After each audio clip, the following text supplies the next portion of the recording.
in the world, best constitution in the world, and it is a live constitution in the world. American constitution only 8 times they have amended in 200 years. We have amended more than 100 times. It's a live constituency.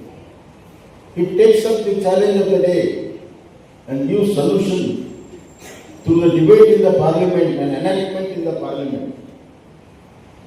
So important work of a parliament is enactment, bringing laws. So you are all members of the parliament here. One of the major jobs is to bring laws, bring change in the laws, so that there is a rule of law. Everybody is under rule of law. Nobody is big, nobody is small. So, another aspect of democracy is rule of law. After justice, social justice, it is rule of law. In rule of law, social justice comes. What is social justice? A person who is in the bottom of the pyramid,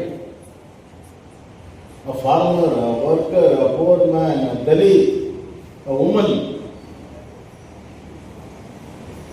underprivileged, they should also come up the ladder and given opportunity and given necessary help of a law.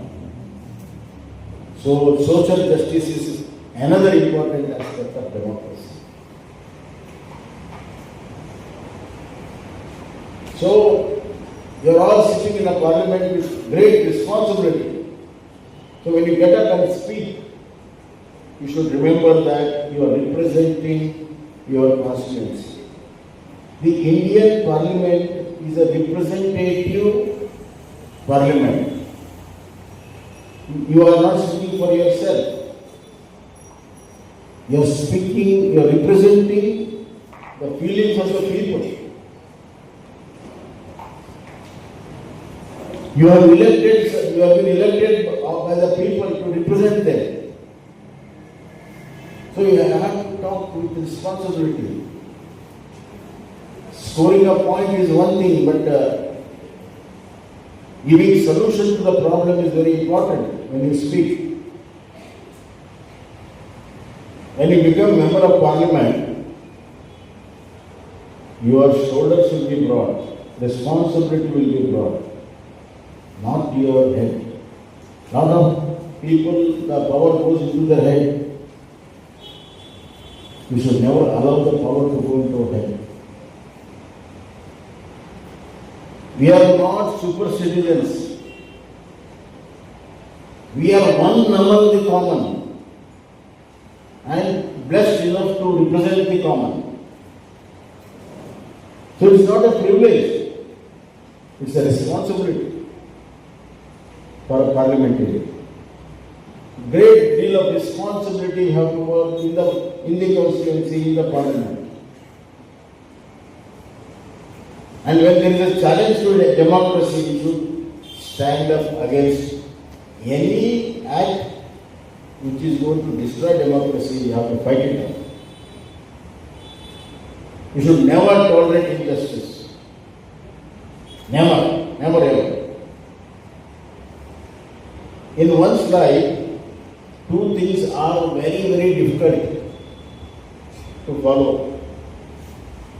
One is, when we are born, we are all innocent. You see the photos of the babies. They are so nice, so lovely. Because heart is pure, it reflects. They are all innocent babies, so nice, beautiful. But when we grow up, we see our faces in the mirror now. They have become such a white thing that you will not be able to see for 5 minutes. What happened? You are a doctor, you should explain that. Therefore, one who maintains that innocence of a baby till his last breath, he is a yogi. That is the great achievement. Not an easy thing to do. Very difficult to practice. A great deal of determination, grit, and sacrifice is necessary. The second one, which is very difficult, is lead to your consciousness. Atma Sakshi. The world may be telling you something, but when your consciousness something which is wrong, you will not follow it. You always will not be a follower of something, somebody. You should be a follower of your consciousness. This is also very difficult. Easier than said. Therefore, we have to work through our consciousness, and our thoughts should be pure as innocent. We will not be 100% like a baby, but our thoughts should be so innocent, so good, and consciousness is so clear. Then you can speak with authority. I saw few children speaking. What they spoke is not very important for me, I know the subject, but the way they spoke with authority, I was very happy. You have to speak with authority. And you speak with clarity. When you make a law, it should be with clarity, not ambiguity. Why there are so many cases in the court? Because law is ambiguous. Ambiguity. If the laws are very clear, you don't need to go to court. Therefore, you make a law which is very, very clear in Parliament. The young generation in India has got newer challenges. I saw the subject today. What is that? MSME? Something else. Atmanirbhar and manufacturing. MSME contributes more than 40% of our manufacturing GDP. This India is not made by a few rich people. I don't want to name them. I don't want to undermine anybody here. But people think that only 4-5 people or richest people are really making India. No. It is the common man, it's a labor, it's a farmer, it is the workers, MSMEs. These people are making India. For example, 60% of the population is still in agriculture. So imagine, agriculture is feeding 60% of the population. Supposing it doesn't feed the 60% of the population, what will happen? So agriculture is very important.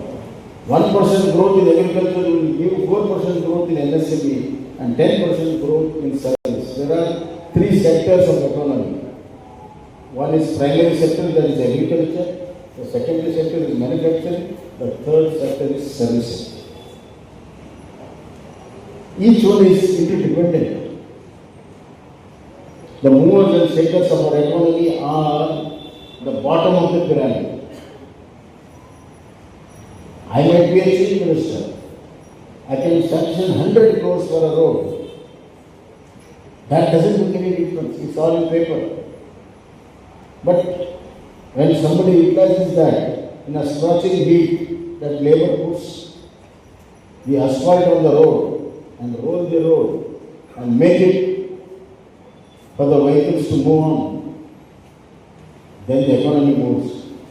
And you tell me, who is the real movers and shakers of the economy? Is it the chief minister or the person who is working in the scorching heat on the road or the farmer in the field? We make schemes, we give free rice. Our Prime Minister has made a scheme to give free rice for 80 crore people. 80 crore people. But we can make schemes, but where is the rice comes from? From the fields. And who grows them? It's a farmer. He is the mover and shaker of the economy. So you should value that dignity.